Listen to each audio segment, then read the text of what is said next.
This video is brought to you live from the Hong Kong Football Festival here at Kai Tak Sports Park. This is the city's newest hub for sports and entertainment events. We've had the rugby here, we've had Coldplay here, now it's Liverpool and AC Milan. We've been at the centre of culture and world-class football. It's East versus West, it's global fans, a buzzing neighbourhood and the greatest energy across the city. Speaking of energy, Liverpool and Alisson are out now. A massive thank you once more to the Hong Kong Tourism Board.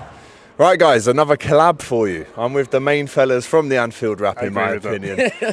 Josh and John Gibbo. Listen, first of all, it's just been great to be with you, have a bevy with you. I think this is your debut on the channel, so thanks for coming on. But how great is, I mean, you've done loads of tours, you boys. This is my first one, so you've almost showed me the ropes a little bit. But how great's it been?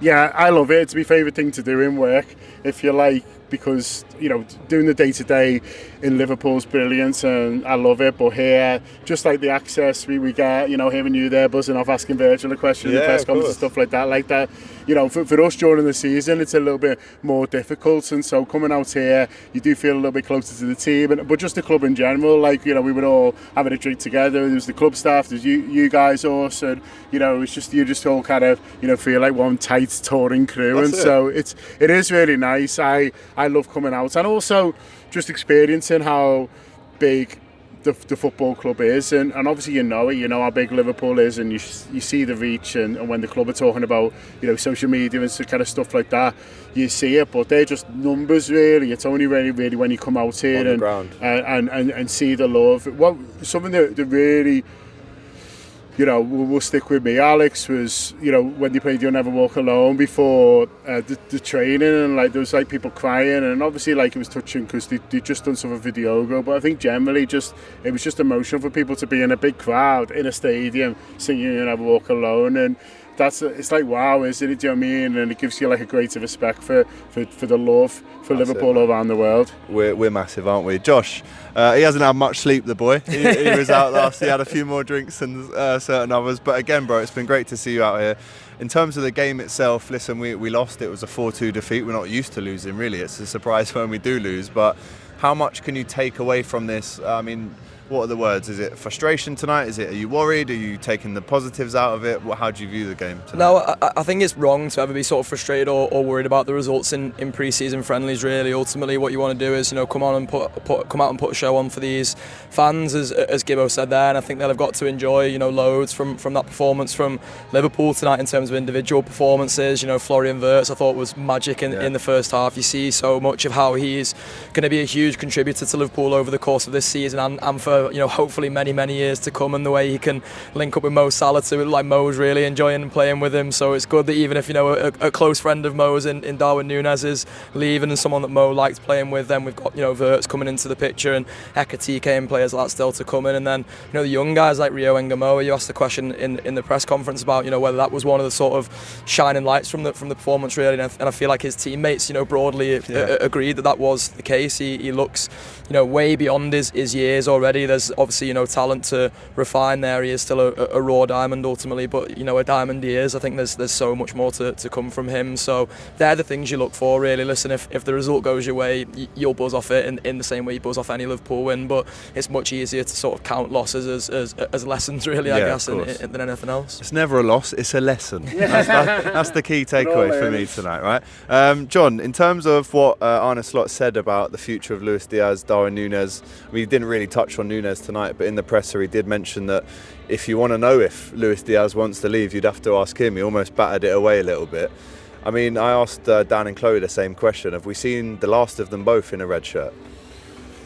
I think Diaz, yes. I think it looks to me. I think Darwin, it still just does depend on what offers come in from him. That seems like a little bit further away from being done, and so I think there's every chance that, you know, if he's still a Liverpool player come Bournemouth, that he is on the bench, and then you might see him in part of the action. Who knows? But with Diaz, it's starting to feel like it's creeping closer and closer. Those buying bids are getting bigger, getting nearer what we are told that Liverpool are wanting, and he's obviously looks like wanting to go, and so I think so. I was surprised to see them both left out. Obviously, we end up finding out that they're saying that Nunes has got a little injury, but with Diaz, he called it speculation, didn't he? And so I was a bit surprised. I think once players start being left out of pre-season games, it suggests that they are pretty close, really. And so, yeah, it is a shame because he's been a brilliant player for Liverpool, hasn't he? And I think he's a warrior on the pitch, and he's got big goals for us, big performances. But I love him. Football moves on, and Liverpool will move on, and listen, the kind of fees that they're talking now that Bayern are doing are really big, and I think that would represent a really healthy profit and money that they can invest even further. And so maybe it works out being best for everyone, but I'll miss watching him because he gave everything on the pitch, didn't he? Yeah, I absolutely love the boy. And Josh, just to round up, I mean, coming away from here tonight, we go to Japan. Well, you two go to Japan, the team go to Japan. Tomorrow there's a game against Athletic Bilbao at Anfield, a double header, and then it's Palace. Do you think by that stage, at the Palace game or at the end of the Palace game, as Liverpool fans, we'll go, yes, we are ready now for that Bournemouth game, which will be emotional, of course, the first home game since Diogo's passing, but at that stage we should be ready and we shouldn't be seeing 3 counter-attack goals against us. That won't happen against Bournemouth and Palace. Yeah, and I'd like to think Liverpool have got a centre-half in by the time that Palace game comes around, if not the Bournemouth game too. It feels like that's the natural sort of thing you're looking at there. Virgil goes down with the injury at the end of